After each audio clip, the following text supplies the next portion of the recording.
Check it out. Just so everybody knows, there's no more tools in the yard. How cool is that? We're ready for winter. As ready as we're gonna be. It's coming. It's supposed to snow this week. Friends, how you doing? I hope you're doing good. Never done a video like this. This is like a shop talk with Tim. First one ever. And I'm gonna just actually address a couple questions from the last video because I felt like I caused a lot of confusion, even though I thought I was doing a good job.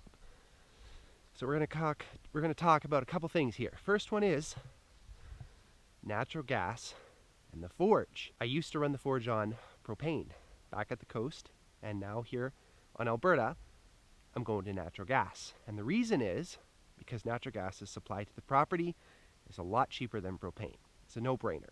Problem with natural gas, as you noticed, it runs at different PSIs than propane. So I've actually had meetings with the county and we talked through it at the very beginning, and I'm going to show you the full walkthrough. So we're at the back of the house here because that's where it starts. This is a line coming in from the property, and this is supplied at 80 PSI. Goes into this regulator right here and gets knocked down to 5 PSI. Goes through the meter, and then it goes up here, it drops to this runner here, and then this goes into the house. This drops down to 0.4 PSI right here. So this runner here is where we're going to follow. And no, we're not at the shop yet. This is actually the detached garage on the property. So this is a line that comes up, and then this drops down to 0.4, goes in the shop. Don't care about that because look, we teed off, came in here, new line. This goes to the shop. That's 5 PSI right there. Here we are, back at the shop. This is a 1-inch line with a 3/4 inch riser, and this is what I did. 5 PSI goes into the shop before the regulator. This regulator drops it down to 0.4 PSI, and that comes in here. Let's go inside. So this here is the 5 PSI, and I didn't show it in the video because I had it all. I just thought it was boring, so I took it out. Nevertheless, I put a gauge on it to make sure, when I was having troubles with the forge, that it was actually in fact at 5 PSI. Maybe it's a little bit hard to see, but it is in fact at 5 PSI. So that's super good. And then this line here will go up and run the radiant heaters, which are going to be hung in here and over there. The big consideration was the line to the shop is 1 inch. If I recall correctly, the guys told me that could do, and somebody in the comments will know better than I do. If I recall right, I think it was 1 million BTUs. Or it was 1 million BTUs supplied to the property through the regulator, how it's all set up. That runs the house, the garage, the shop. I figured that the forge ran about 200,000 BTUs, and then I'm putting 275, so it's 150,000 BTUs in the shop will be consuming, and then another 50 in the garage, and then the house furnace. So we're still under 1 million BTUs. Nevertheless, we're going to see how it all works. If it doesn't work, like I'm taking too much at the shop, it's killing everything else when the forge is running, there is a couple different options that we can upgrade the regulators to get more volume, more PSI. The other thing that I can do, which is interesting, just talking to the plumber, is I can actually turn up the 5-pound regulator and I can still get a little bit more out of it. So I have the gauge on there and I might just play with that. And I want to try this. Don't know if it's going to work. My plan is that I'm going to actually try to run my torch off of this. I've been running my torch off of oxy propane. I want to try natural gas propane. And so I'm just going to hook the regulator up right there.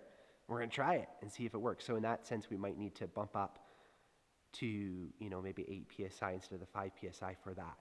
Anyways, if you're interested in more details about running the torch on the natural gas, just let me know and I'll just make a little video about it because it would be fun to do. As far as the forge goes though, it's not home free. I got to do some work on it. Orifice size. That's sort of, technically that's right, but when you get to a forced air forge, which is a blower forge, orifice size is almost an irrelevant conversation. The orifice is super important on a Venturi type of forge. This would be my orifice size, which is just a 1/8 nipple going into here. So it's huge. I upscaled to 1/2 inch just because that's what I could get in town. It's simple.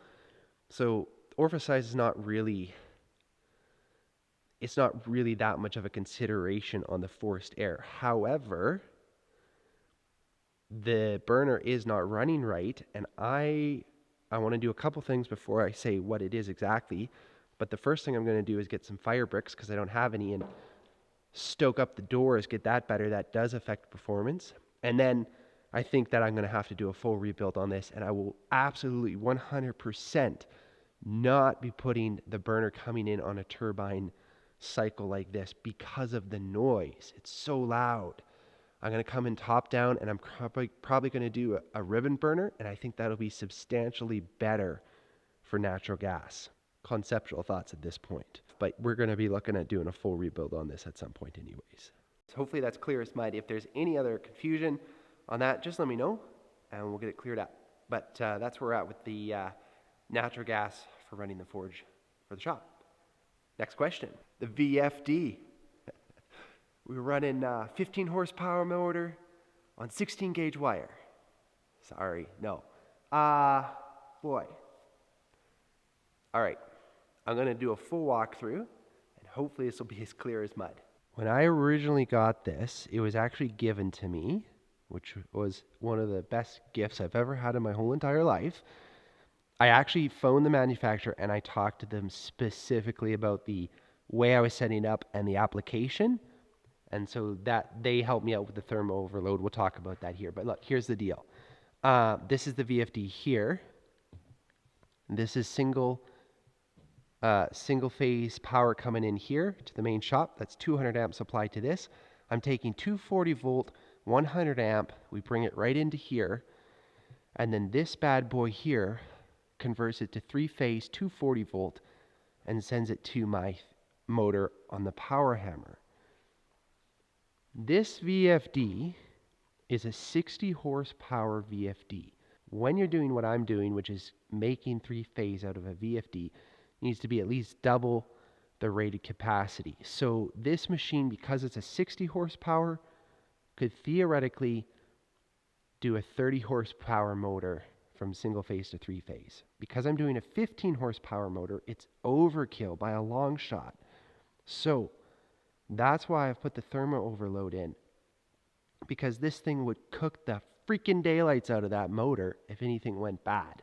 And everything is overbuilt on the way I've done it because it's such a big VFD. So here's the wire stuff. The main power, like I said, comes in here, and then this is the 3-phase power coming out. This is a number 2 copper, and this goes to a reactor, a 3-phase reactor. I can't honestly tell you a lot about it because I don't understand exactly, but it essentially smooths out the power. And then this is my main line to the motor, not the 16 gauge wires I was installing on the last video. I'll get back to that. But this is a number 4. Pretty sure it's a number 4. It is aluminum, but it's like a tech wire. So this runs through the floor, and that can handle up to essentially 100 amps. So that goes right through to here. Again, it goes back to everything being overbuilt. This 15 horsepower motor, the FL on it, the full load amps, is 36.8. If that VFD decided to melt this motor, it would do it in a heartbeat. And so that's why the manufacturer told me to put this in. And this is part of what we were wiring up in the last video. And this is actually a thermal overload. And because the VFD is so far away over there, the thermal load is really close to the motor, so that if anything bad goes on here, boom, trips the overload and protects everything. Hopefully that makes sense. These are the main wires that run the motor. So all those 16 gauge wires, which are tucked up in here, these are just signal wires. There's like no amperage going through those. They just essentially are communication to the VFD to tell it what to do. This is from the switch of the power hammer, and then this is for the thermal overload. And then, oh rats, I have it off. I'm not going to take the cover off because you saw in the last video. They just go onto the little bus in here just little wires, and then that's just communication. It's exactly this, actually. And this could come off, and you could actually hook that up and put that over there, but it's just the controls to tell the VFD what to do.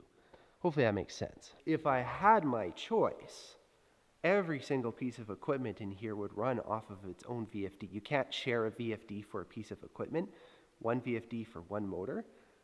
I don't have the money to buy enough VFDs to do that because they're super expensive. And also, VFDs are amazing because you can control everything on the motor.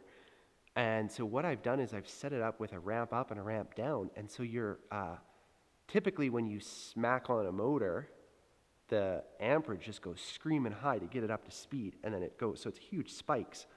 I got a ramp up on it. It's a 7-second ramp up and 7-second ramp down. So the amperage draw on it going up is like super small. It's awesome. Anyways, I can't afford to buy enough VFDs, so that's when I get into the rotary phase converter, which is more primitive by a long shot, but that runs everything else. And we can talk about that maybe if you're interested in that later date. I'm not going into that today. I hope that's a full walkthrough.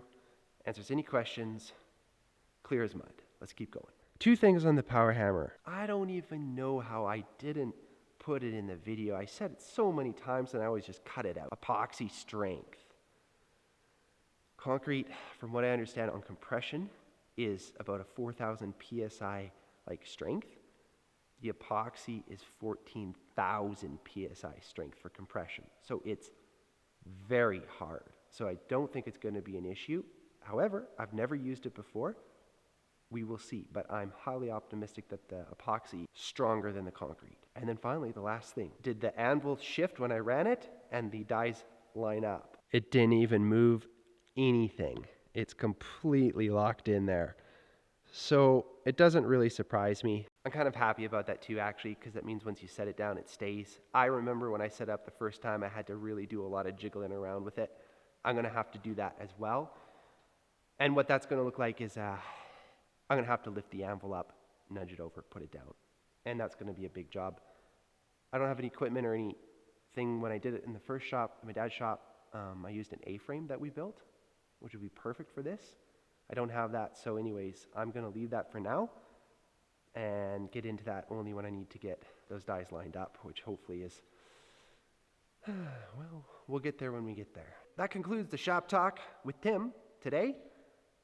Thanks for hanging out.